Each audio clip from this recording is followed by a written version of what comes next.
the originator and architect of the TFQ emote, is actually on this podcast right now. It's young Con. I don't want any hate mail. I want some TFQs in chat. Some TFQs in chat, please. Yes. Yeah, the originator, man. I didn't know. Miss 5,000 Watts, I didn't know you did art. I don't. Nice. Con, how did you get started? How did you get started in art, man? What's the origin story, and how did you get started with the community in Destiny, with the art being connected to it? I got back into art because of Destiny, actually. Really? Like wow! Took a whole decade off. I didn't draw anything for a whole decade. Wow, really? That's amazing. Wow. So watching Cobb One on Instagram, Cobb One. Okay, yeah. I was like, oh man, that looks like awesome stuff. I would love to do that again. So I got a little rinky-dink refurb laptop off Amazon, and the rest is history. That's really cool, man. Wow. Yeah, that's so cool. you do all your art digitally, or do you do it by pencil, like on paper, and scan it? I started out drawing everything with a trackpad on my laptop. So trackpad first. Holy crap, that's amazing. Ooh. Wow. That's why I'm so fast now. That's builds a lot of a lot of patience. So learning to play basketball in the sand, right? If you want to get good at something, start with the hardest way to do it. Seriously, and right? It's easy after that. If you can dodge a wrench, you can dodge a ball. I only run marathons uphill. Yes. So I don't run marathons. Then that's my solution to that problem. That's amazing. Man. So I wasn't pointed at at all. Con, what do you do like art full time now? Yes, I do art I'm a full-time graphic designer now. It's and I got started literally doing art for a podcast, like a podcast host. And then I that picked up, and then I made my first emote. Somebody asked me, my buddy Hidden, was like, "Hey man, can you make emotes?" And I'm like, "What? What's an emote? What's an emote, right?" Yeah, I can make emotes. I make them all the time. TFQ, for instance. Destiny. After 10 years of not doing art, what was it about Destiny that kind of drew you back into the art world? It has all the things I love about all sci-fi. It has all the elements of Star Wars, all the elements of Alien, Predator. It has the 80s feel. It has everything that I loved about early sci-fi. Like Mars reminded me of Dune. There's worms. There's hive gods. There's like H.P. Lovecraft mixed in. It's everything I love about fiction name. And I didn't play FPS games before that. Like I didn't play any PvP. The only thing I played before that was Borderlands. That's it. Okay. Interesting. So 10-year break, Destiny comes out, inspires you to get back into art, and you start using a trackpad to doing that. That's impressive, man. That really is. So at what point then, what point did you get actually asked to do the art for a podcast? N64 Josh. I listened to N64 Josh, and before it was a Days of Destiny, that podcast. Okay. Never heard. I listened to that for a long time, and then they moved over to the Amos's Gaming podcast, and I heard N64 Josh, and they started his own podcast called the Loot Cast, and I made his avatar. I was part of the Loot clan. Like that was my Destiny 1 clan. So I did his avatar, and then I did his co-host avatar. That moved me up to doing like the Destiny Reset podcast avatars. And then it kind of spiraled out of control. I don't know how I got here. That's awesome, man. We're making stuff now. Yeah. And we're quitting our job and we're doing this full time. I was like, oh, okay. That's crazy. About how long were you doing like, emotes, graphic design before you were like, oh, I can actually just do this as a full-time job now? About 6 months after the first Guardian Con. So not this past year's Guardian Con, the Guardian Con before that. Okay. I was working my bartending job like twice a week. And then the days I would go in, I would just bring my laptop and like work the days that were the slowest and just do my graphic design at the bar. And it kind of moved up from there. Wow. All right. That's cool. Yeah. So basically around like D2 release is when you started. Okay, cool. I'm sorry. I just can't get over the fact that you're doing art with a trackpad. In the beginning, obviously not now, right? You use it. Can you explain, like, what program were you using? Were you like drawing the lines? Photoshop's pen tool. Okay. So I would draw every single stroke with a pen tool, like click, click. curve, click, click, curve, curve, curve. Whew. Jeez, that's crazy. That's amazing. I'm not an artist. You want to get good? I've used a trackpad before. I played Cards FPS. are infuriating to do anything with. I played FPS with a trackpad before because, oh yeah, I got a laptop. Let's download Unreal Tournament. Oh, I don't have a mouse. We got a trackpad. We'll be fine. You weren't fine. Yeah. No. So what was like the first piece of art that Destiny inspired? The first piece that I did on my own volition was probably the Destiny community artist first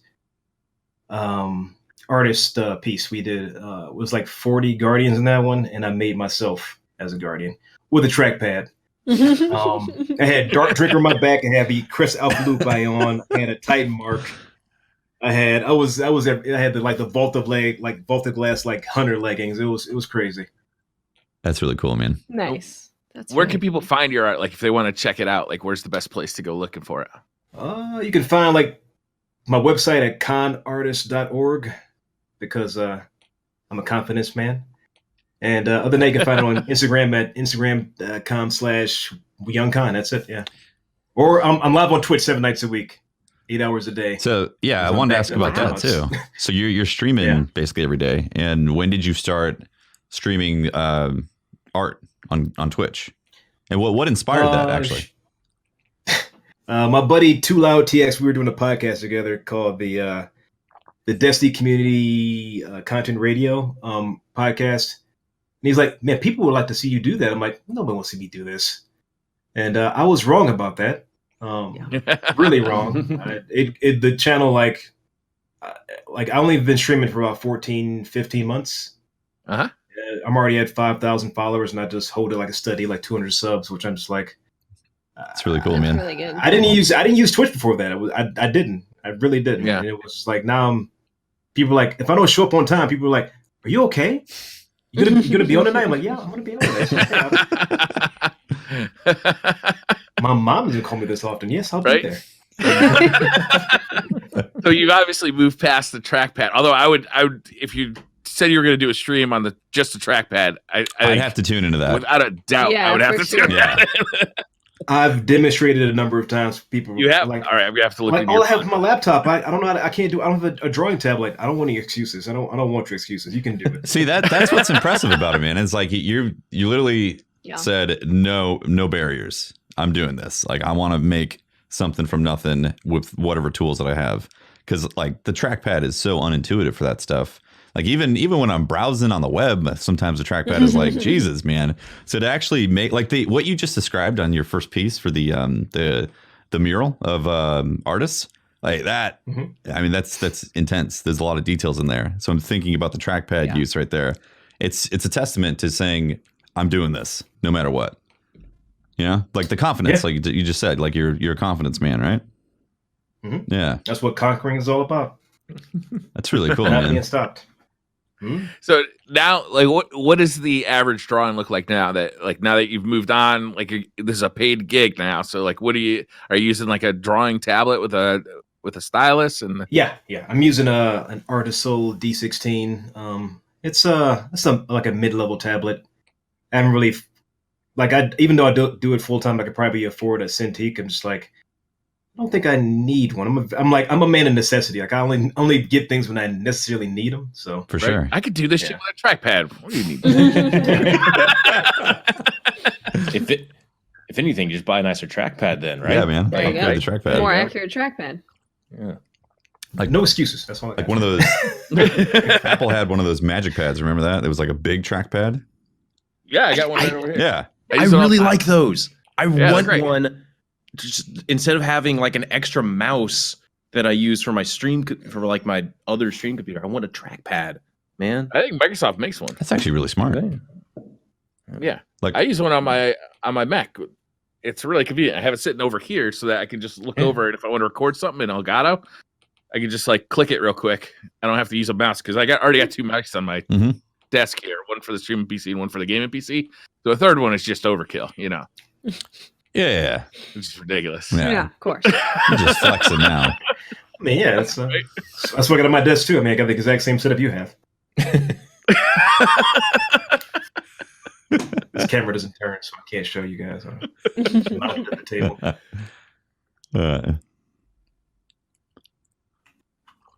Guys, why is it so quiet? That was weird. I don't think we've ever had a podcast where we had nothing to say for that long. We're really bad at interviews. I don't know. Someone needs to attend an interview class. We've had We 3 years. We've had 3 years longer of Pope carrying the interview section, and now he usually has like a list of things that he wants to check off. Yeah. He does research. Yeah. I think right about now he would ask, do you have any future projects that are coming down the road that you're excited about sharing? Well done. Things that you're working on. Future product. Oh, I just had a piece that was accepted by Sea of Thieves. It's an officially licensed piece of merch now. That was running about yesterday. Yeah, that's really cool. Wow, man. that's amazing.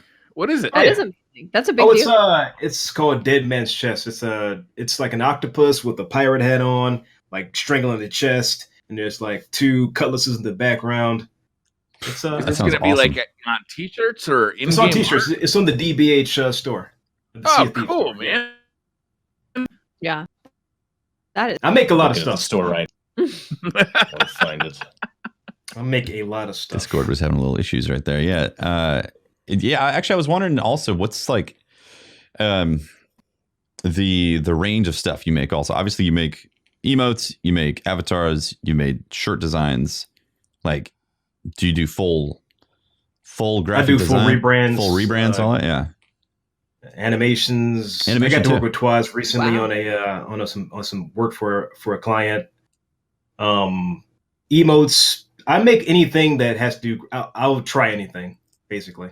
Yeah, it's not just Twitch stuff. You like if it's an image, you do it. Oh yeah, I don't say no to anything. That's how I picked up so many clients. I never turned down anything. It's really cool. Like in the past year, I think I've done probably over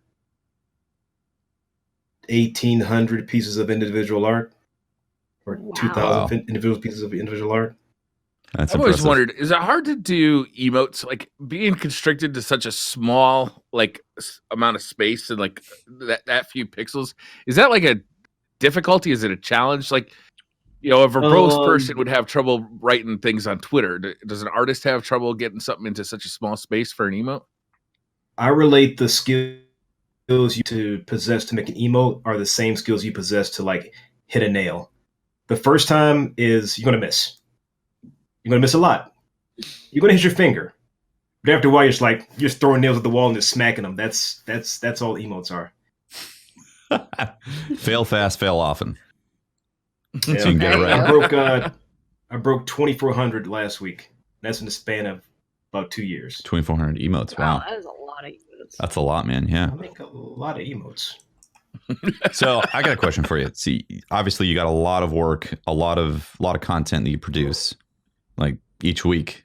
Do you have time that you split between personal projects, like things that you just want to create because it's fun to draw or fun to craft a certain concept, or do you strictly do business side first and then if you got time, or like how do you balance that stuff? Those are my warm-up projects. So I do warm-ups at the beginning of the stream. I just like the Sea of Thieves t-shirt was a warm-up. I just did that within an hour and a half. So nice. Wow. I vectored it and sent it off like, oh, I'm done. This is it. Next project. I got it. I make a fair amount of things every day. Like I think I average between 7 and 15 emotes a night, and logos go within 5 to 6 hours depending on client input. Wow. I do it live, so that's impressive, man. Oh, that's actually really probably amazing for workflow too. If like you're streaming what you're making, then your client could be like, "Oh no, the colors don't really look right" or something, and then you're like, "Okay, cool, change it, done." No correspondence. Yeah, it's the best great piece of it's right in front of you. And designers, I talked to a lot of designers, a lot of friends that do design. They're like, I can't really stream it because I get so nervous. I'm like, I can get this stuff done faster if they're standing there looking at me like, this is good. This is good. We can move on next. Okay, next. This is okay. This is good. Yes, no. All right, we're good. Kind of stokes the fire. Yeah. Right. Yeah, I'm just here to churn it out for you. That's all I want. Just It's smooth as butter. We did that with the Midnight Coup emote. Actually, that was a really hard gun to draw, by the way. the perspective and fitting that inside of an emote square was a challenge, and I ended up sending you a couple different references when we were talking on stream, and they all look different. Like the size looked different in every single picture. Yep. I'm like, is that the same goddamn gun? What are you sending me? I literally logged on to Meme's computer and took a shot of me holding the gun on my Hunter, obviously, and yeah, it was a fascinating process. Oh yeah, people really. I didn't think anybody would enjoy watching that.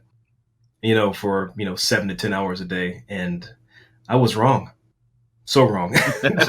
Yeah, no, like watching any art or just any craft really is super, super interesting. Mm-hmm. So yeah. So like with all the time that you're doing art, do you have much time to play the video games too? I play Destiny with my buddy Silencer at like 6 a.m. for a couple hours. Okay. And we just tool around for a bit. Like we've been playing together ever since I think Crota came out. And he's been like a big part of like my Destiny time. Nice. Oh, sweet. So it's amazing Hunter, how Titan, Warlock. What are you? Hunter. Yeah, damn right.